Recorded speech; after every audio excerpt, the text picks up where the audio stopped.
C.J. Gardner-Johnson barely set foot in Baltimore, and he's already lighting up headlines. The veteran safety, known for his fiery personality and brutally honest takes, wasted no time letting everyone know exactly why he signed with the Ravens. Baltimore was my only option. Just like that. No fluff, no PR-friendly response. And as expected, that quote exploded across social media. Many took it as a sign that CJ didn't really want to be there, that he was forced into the decision. But dig a little deeper, and you'll see a player who's simply being real about the harsh realities of the NFL. Because the truth is, sometimes in this league, you don't get 5 different offers. Sometimes you don't get any. Sometimes one team throws you a rope, and you either take it or risk watching your career stall out.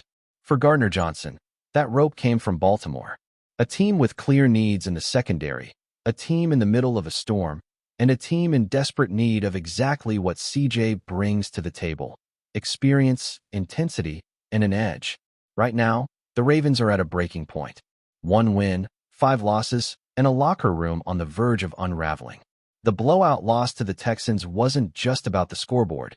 It was about body language, energy, effort. It was a total collapse. Houston was clowning them, literally, on and off the field.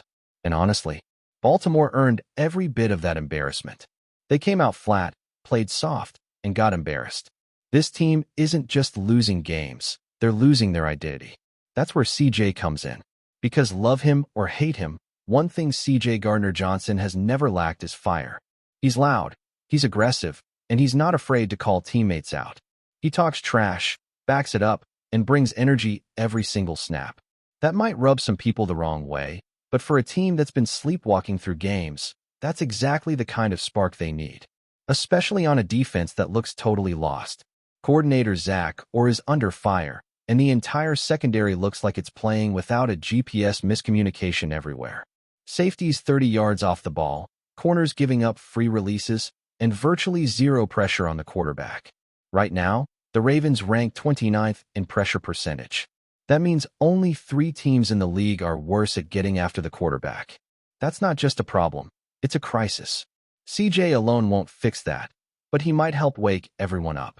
He might be the guy who gets in someone's face after a blown coverage. He might be the guy who sets the tone early with a hit that echoes through the stadium. This is a guy who had 6 interceptions last season in Philly. He's a ball hawk, a leader, a guy who's played in big games and doesn't flinch. And apparently, he's already making his presence felt in the Ravens locker room, connecting with teammates, speaking up, showing leadership. This isn't someone just riding out the end of his career. This is someone who still believes he can be a difference maker. And in a weird way, CJ saying this was his only option might actually make this situation better. He's got something to prove. He knows the league passed on him. He knows this is a chance to rewrite the narrative. And the Ravens? They're getting a hungry veteran who doesn't care about saying the right thing. He cares about winning. That kind of honesty is rare. And in this case, it just might be exactly what Baltimore needs. But CJ isn't the only addition.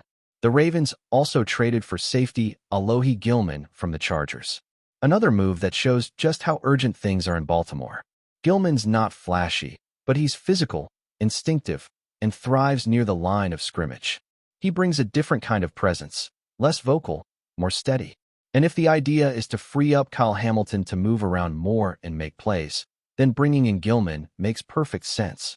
These moves aren't about building for the future. They're about survival. This team is leaking oil. Adaf Owa is gone. David Ohabo is still a question mark. The pass rush is toothless. The secondary is in chaos. So now it's about patching holes mid-flight. Players like Mike Green, Trenton Simpson, Tavius Robinson, guys who were just names a month ago, now they're the ones who have to step up and play meaningful snaps. Everybody's on alert. Everyone has to give more. Because if nobody steps up, this thing is going to spiral even faster. And things don't get any easier in Week 6. The Ravens face the Rams, a team that's also frustrated but dangerous. And while the Ravens are still waiting to see if Lamar Jackson can go, it's not looking good. He's dealing with a hamstring injury and hasn't practiced. That likely means Cooper Rush gets the start. And let's be honest, he's not Lamar. Not even close. The offense changes dramatically without number 8. And with the offensive line already in shambles, the idea of facing a top-tier Rams defense without your franchise quarterback is a scary one. Even if Ronnie Stanley plays, he hasn't looked like himself. The O-line has been one of the team's biggest disappointments. And now they've got to face a Rams front that ranks third in rushing defense, ninth in passing defense, top 10 on third downs, top 10 in the red zone. This is a complete unit. And if you can't protect the quarterback or establish the run, good luck moving the ball. Which is why the Ravens need to change the way they approach games. No more conservative play calling. No more soft zone coverages. No more giving quarterbacks all day to throw. It's time to get aggressive. Play press man. Blitz. Force mistakes. Make the offense uncomfortable. Right now, the Ravens are just letting teams dictate the pace, and it's killing them. That's where guys like C.J. Gardner-Johnson and Alohi Gilman come in. They can't fix everything, but they can help shift the mentality. They can be the spark, the attitude. Because what this team lacks more than anything right now is swagger. That edge, that punch-you-in-the-mouth confidence that defined Ravens football for so many years. And maybe that's why C.J. being stuck in Baltimore might actually be a blessing. Because when you have no other options, you fight like it's your last shot. You play like you've got something to prove. And if C.J. Gardner-Johnson brings that mentality to a Ravens defense that's been asleep at the wheel, he might just be the one to wake them up. The C.J. Gardner-Johnson move isn't just about bringing in a veteran to fill a gap. It's about bringing in a voice, a tone setter, a personality that can shake the walls of a locker room that's far too quiet for a team in free fall. And as the Ravens head into Week 6 against the Rams, all eyes turn to how this defense will respond, especially with the growing likelihood that Lamar Jackson won't be under center. With Jackson dealing with a hamstring injury and having not practiced, it's becoming more and more clear that Baltimore is preparing to go into this matchup with Cooper Rush at quarterback. And that changes everything. Rush might be a serviceable backup, but the drop-off in athleticism, pocket awareness, and sheer playmaking ability from Lamar to Cooper is enormous. That means the offense has to be smarter, more efficient, and frankly, has to play near-perfect football to keep up with a Rams team that's motivated and dangerous. It also means that the defense has no margin for error.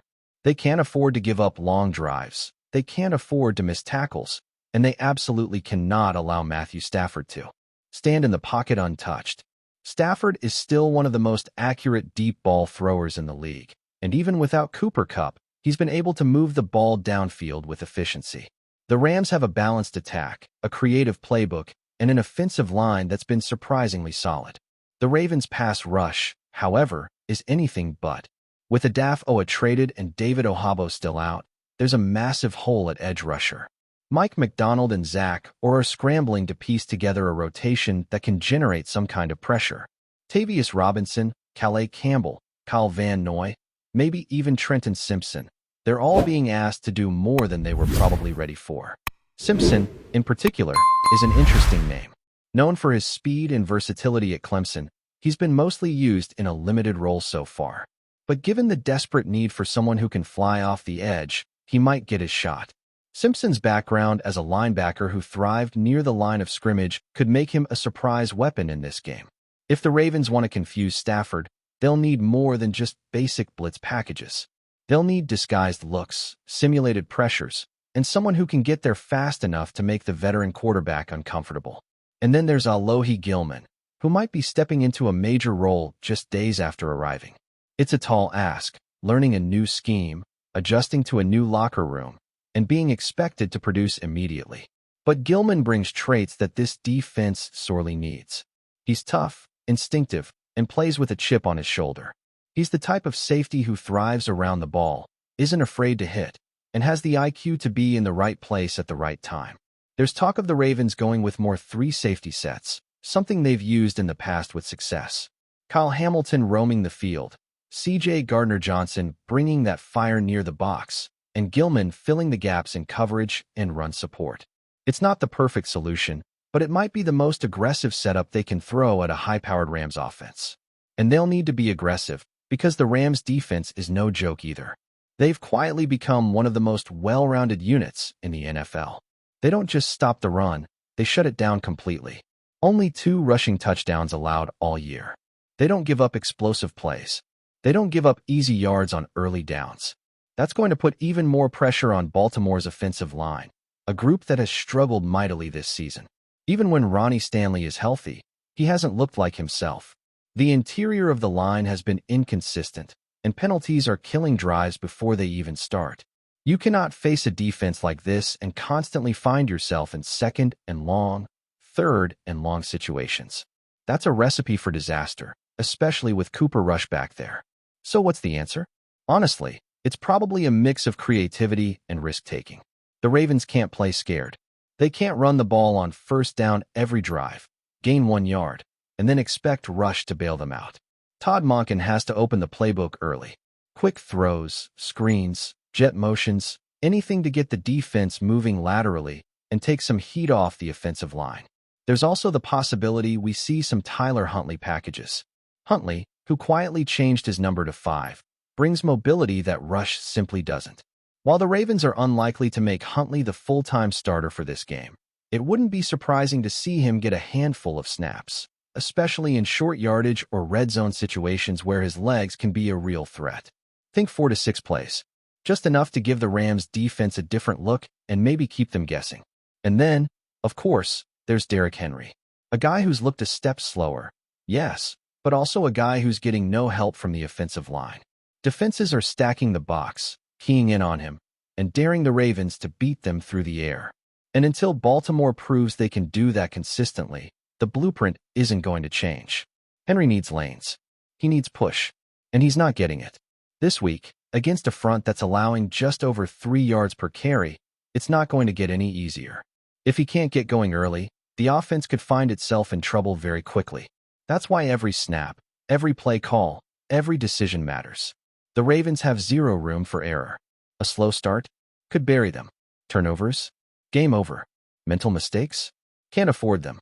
They're already at the edge of the cliff in terms of playoff hopes, and a loss here, at home, before the bye, could send this team into full panic mode. But it's not just about execution anymore. It's about attitude, about urgency, about finally playing like a team that understands how close they are to the season slipping away. That's what players like C.J. Gardner-Johnson and Alohi Gilman represent right now. A shot in the arm, a jolt of energy, a wake-up call. Because this team isn't losing because of talent. On paper, the Ravens still have one of the most talented rosters in the league. Kyle Hamilton, Roquan Smith, Zay Flowers, Derrick Henry, Ronnie Stanley, Justin Tucker. That's elite talent. The problem is chemistry, discipline, communication. Too many plays where defenders aren't on the same page. Too many offensive drives killed by false starts and holding calls. Too many blown assignments. And most of all, too many moments where this team looks flat, uninspired, like they're waiting for someone else to make a play. That can't happen this week. Not against a Rams team that's fast, physical, and coming in hungry after their own tough loss. Baltimore needs to punch first, needs to set the tone, needs to remind everyone what Ravens football is supposed to look like. Before we dive in, don't forget to hit that subscribe button and give this video a thumbs up. Your support keeps us bringing you the latest news on the Baltimore Ravens. And hey, drop your take in the comments below. We want to hear from the flock. In a surprising twist ahead of Sunday's clash, Los Angeles Rams head coach SEAN MCVAY has allegedly taken a shot at the Baltimore Ravens, stirring the pot in what promises to be one of the most talked-about matchups of the season. Sources close to the team claim that McVay didn't hold back during a private team meeting earlier this week, reportedly criticizing the Ravens' offensive line and questioning their ability to protect quarterback Lamar Jackson. While the comments haven't been confirmed in a public statement, insiders say the remarks leaked quickly, sending shockwaves through both locker rooms. McVay, known for his strategic mind and occasional biting wit, allegedly called the Ravens overrated and suggested that their running game is predictable against a disciplined defense like the Rams. If true, the comments could ignite a fiery response from Baltimore players, who pride themselves on their physical style and resilience on the field. The timing of the remarks only adds fuel to the rumor mill. With the matchup just days away, speculation is mounting about whether the comments were intended to psych out the opposition or simply an unguarded moment that got out. Some analysts suggest this could be classic McVay, using a little verbal edge to motivate his own squad while testing the Ravens' mental toughness. Others argue it could backfire, giving Lamar Jackson and his teammates extra motivation to prove the Rams coach wrong. Fans on social media have already begun dissecting every word, with hashtags like #McVayshade and hashtag Ravens retaliate trending on Twitter. Former players have weighed in too, with some agreeing that calling out an opponent publicly is a risky move in today's NFL, while others say it's all part of the gamesmanship that keeps football intriguing. Whether these comments will actually impact Sunday's game remains to be seen, but one thing is certain: the chatter is only heating up. As both teams prepare for kickoff, the eyes of fans and pundits alike will be glued to the field, wondering if McVay's alleged jabs will spark a fierce on-field showdown, or if the Ravens will quietly let their play do the talking. Either way, the rumor alone has already made this matchup impossible to ignore.